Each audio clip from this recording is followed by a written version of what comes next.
I turn off to Keith for his second question. Okay. Keith, second question.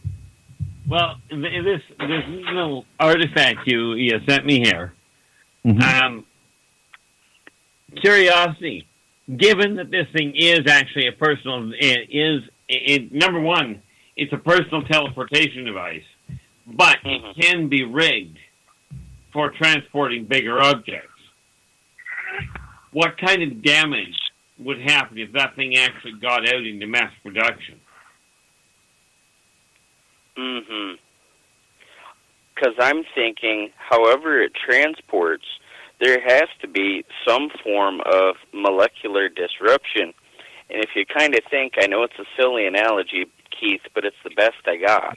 But, like, if you remember the original Willy Wonka movie, when he gets into the little TV transmitter and all of the kids' particles, Mike TV's particles, are hanging in the balance over space until he gets into the smaller one.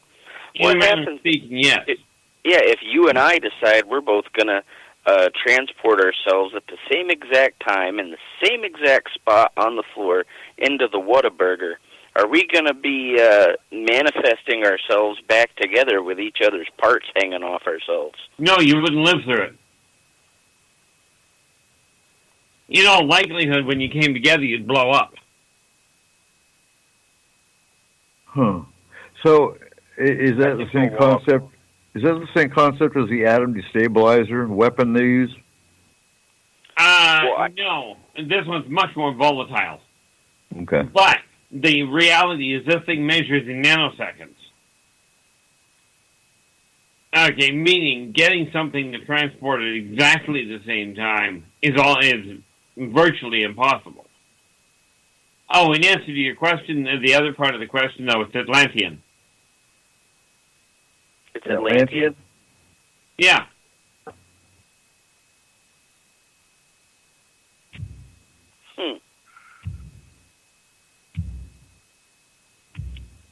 And that's why, ladies and gentlemen, you tune into this program. We learn something new every week. Exactly. So, Seth, you're the last one to talk. What's your second question?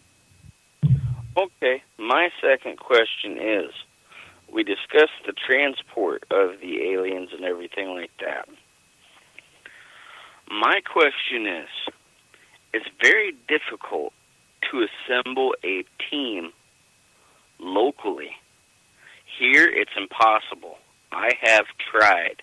There's too much ego in the way. Now, if we can't establish local teams, what parts of Forest Moon Paranormal do you, Eric, think, and then everybody else, but I want you to answer first, Eric, because this is your baby. What types of team sublets do we need to add and improve upon? In terms, I know you have an astral team. I know you have researchers for different things. I know the ins and outs, and everybody here does. But what are some things you would like to see happen in Forest Moon Paranormal this year in terms of ways to further help the community? Well, that's an easy answer, because I've already thought about it. So, for one, that's why we do Astral School. Astral School is designed so that we have, the way cases come in, I might get 2 or 3 cases simultaneously because we're global. There's not always somebody awake 24/7 in the astral team. So we need more in the astral. So that's one aspect. 2, we're working on extended care, and I think we're pretty comfortable, and Chris can jump in on that one, but I think we're pretty comfortable on where it comes with the extended care team. Yeah. We could use a couple more maybe, but I think we're comfortable where that stands. What I would like to see more of is more scientists and more psychiatric that would jump on. And that's just a cut and dried, that's an easy answer. You can't have enough scientists. You can't have enough in the psych field. We only have one. And I looked for somebody in the psych field for 3 years before Francie jumped up. So it's hard to find somebody in the psych field that is open-minded enough to accept that not all psychiatric issues are psychiatric issues. Some of them are paranormal related. And on the flip side of that, not all paranormal issues are paranormal. There might be a psychiatric issue going on there, and oftentimes there is. Not always. I'd say about 20 or 30%. No, but let's face it. You run into a paranormal experience, it has a tendency of triggering complications. Oh, yeah, hands down. Hands down, oftentimes psychiatric and paranormal work hand in hand. Having a paranormal issue where you're pushed downstairs, or if you're abducted by aliens, you need to see a psychiatrist when you're done. More often than not, not to mention a doctor. Right. But that is simple therapy. That doesn't make you bipolar. That doesn't make you schizophrenic per se, but you're going to have some signs of PTSD, good chance. So a little bit of healing, a little bit of, therapy, and you're on the right track. You started, and most of the time, just the fact that they found a team that's not going to ridicule them, that's telling them you're not crazy, we're here to help, is the first step in the healing process. And then once we clear it, extended care steps and teaches them how to take their life back. And then if they need it, Francie is there as our licensed therapist. I like the way that every psychologist or psychiatrist I've talked to has put it. When I asked them, how do you tell if you're losing your mind? Every one of them has told me the same thing. If you're asking, you're not. Because if you're losing your mind, you're not going to know it. No, you won't recognize it. Makes sense. Yeah. But anyone else want to jump in? What do y'all think? Is there anyone besides science and psychiatric that we need on this team? We only need one lawyer. Michael's the lawyer, hands down. I think my response would be, I'd like to see more, if we could set it up to training the extended care a little bit different, not so much by typing or messaging on a computer, but do more of a face-to-face and get to know the people better, because it is an actual relationship that this representative has with the client.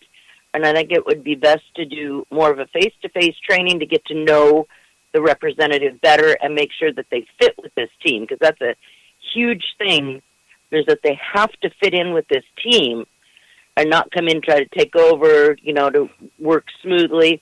And I also think that we need a bigger boots-on-ground team.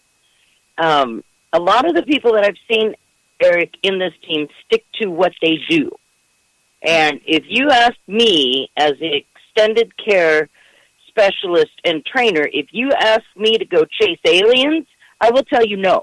I will stay in my EC spot, and you find somebody else to go chase them. I've already met an alien in human form, and I will be honest to say that I was spooked.